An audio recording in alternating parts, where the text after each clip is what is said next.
If you retire early, you're going to want to understand what happens to your Social Security benefit, right? If you have less earnings years. Now, if you look at your Social Security statement, which you can get online, you're going to see estimates of what you're going to receive, essentially on a monthly basis, depending on when you start. But these can be a little bit misleading if you plan to retire in your late 40s or 50s because you're going to have less earnings years. As you can see by this chart over here on the right, and if you've never seen one of these, please go to the Social Security website and get one so you can look at your own personal earnings record, and I'm going to leave a link to that in the description below. But basically what this is it's giving you a projection of what your future Social Security benefit might look like. Many of you are familiar with this, but I want to zoom in here and read the fine print because many people are going to overlook this. It says, these personalized estimates are based on your earnings to date and assume you continue to earn, fill in the blank, whatever your salary is per year until you start your benefits. Now, I think you can start to see the problem here. When projecting out your Social Security, if you want to retire early, like this person, Wanda Worker, great name, their full retirement age isn't until 67, which is how long this statement is assuming you're going to work. Now, this is done intentionally, and the reason is to, avoid confusing those who haven't worked many years yet. They plan to, and this statement shows essentially what you're on track for, using the assumption that you will continue to work until full retirement age. So if you are thinking of retiring early and we take away years of earnings, today I'm going to show you how your Social Security will be impacted, as well as what you can reasonably do to plan for it. But first, if you plan to retire early, what I'm about to cover is important for you because this can help you sort of set expectations for at least a realistic amount when planning out your early retirement and not have this false sense of what you're actually going to receive and what you're actually going to claim when you do get Social Security, because the statement could give you a little bit of a false sense of confidence. And it comes down to three things, and I like to use the acronym LMC for Let's Make Cookies, right? The first L right here, and I'm a visual learner, so I hope you guys appreciate this, you other visual learners out there, is how long you've been working, right? The key word is 35 here. The Social Security Administration considers your 35 highest earning years when determining your benefits at your full retirement age. Because if you have less than 35, what they're gonna do is they're gonna enter zeros, and that's gonna pull down your average when they're looking at your benefit. And I'll explain the simple math behind that later. Secondly, the M for make is how much you make, how much you contribute to Social Security. So next time you get a paycheck, you'll find there's going to be a little fine line that says FICA tax or Social Security, and this represents what you are contributing to Social Security. So naturally, the more you've paid into FICA over your lifetime, the greater your eventual benefit. Thirdly is C, or the cookies portion, which stands for claim. When you claim your benefits is really going to matter. Your benefits is going to undergo an adjustment, as you may know, based off when you choose to claim it. You either get less or more than what they calculate, depending on whether you claim it early or delay it. Most people are pretty familiar with this part. And if you retire early, I'll talk a little bit about which option is best towards the end of the video. So how does this apply to you, the person that does not want to work until age 67? This is where understanding the primary insurance amount, or the PIA, comes in. Now, this is derived from taking your average index monthly earnings, which is essentially your average gross paycheck over your lifetime. Again, it takes your highest 35 earning years, averaging them into a monthly earnings amount, and essentially just discarding the remaining years that don't bring up the averages. So again, if you don't work a full 35, it will naturally bring down your Social Security benefit. So let's take an example of how this could work if you had worked 30 years versus 35 years, and if your aim, what they calculate, is lower because you only have 30 years. This is where what they call Ben points come in, which is actually how they calculate the number that's going to hit your bank account. So let's say over the past 30 years, they calculate your average index monthly earnings, your AIM, at $10,000. Here's how the Ben system replaces that income at your full retirement age. For the year 2024, the calculation looks a little bit something like this.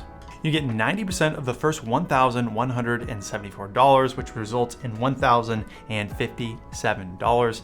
The next $5,904 is multiplied by 32%, and then that's going to amount to $1,889. And then finally, anything above that, you get 15% of that. So the $10,000, if that's your aim, you're going to get the difference between that multiplied by 15%. So after 30 years, your full retirement age amount is going to tally up to $3,384. Now, let's make it clear how much less that is if you had worked 35 years and you retired after 35 years and you had a higher AIM amount from those additional working years and those additional years of promotions and salary increases, let's see how much less that impacted you.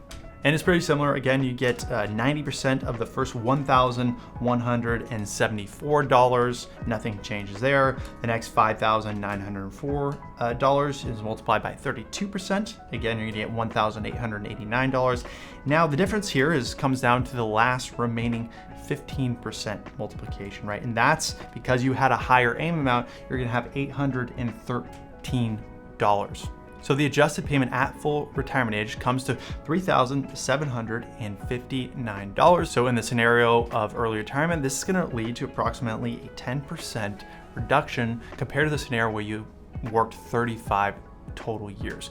And that's about 90% of what your actual benefit would have been if you had worked longer. And that makes out to around $5,000 less per year over your lifetime. And now that's just something you want to plan for, especially if you're doing so over the long run. Now, will Social Security be around by the time you claim it? And that is the question of the day that I would never be able to answer, but projections indicate that they face depletion by 2033, but we know that our lovely government probably will not act until the last possible second. So they'll just keep kicking the can down the road. So if you're planning for this, you could probably depend on maybe having a little bit less or having the full benefit if you're a little bit more conservative in your planning.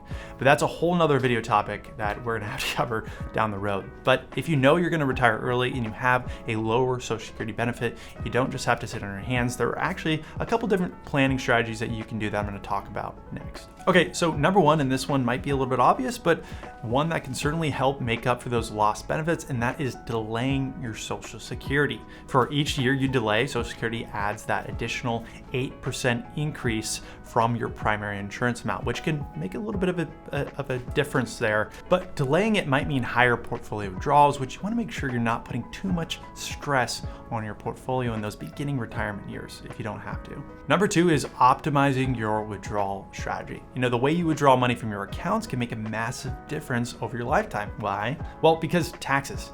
If you have a tax-efficient withdrawal strategy, that can mean thousands, if not hundreds of thousands in taxes saved over your lifetime, which means more net income for you.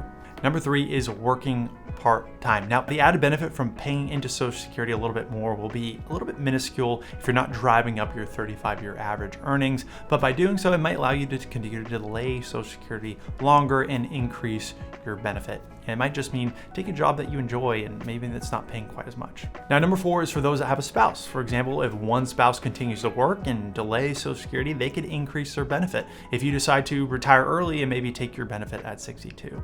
Just a bunch of different options there as far as how you can work the numbers. Now, Social Security is an important piece of the puzzle, but there are other important parts that need to be accounted for. You also have your tax plan, your withdrawal strategy, your estate plan, and all these are really important factors in your early retirement plan. And all of them play a role in your ability to have a successful early retirement. But oftentimes people are thinking maybe they need these massive portfolios to retire early, but the truth is that you probably need less than you think. So I made a video on how much you need to retire early this year. You can watch that by clicking right here.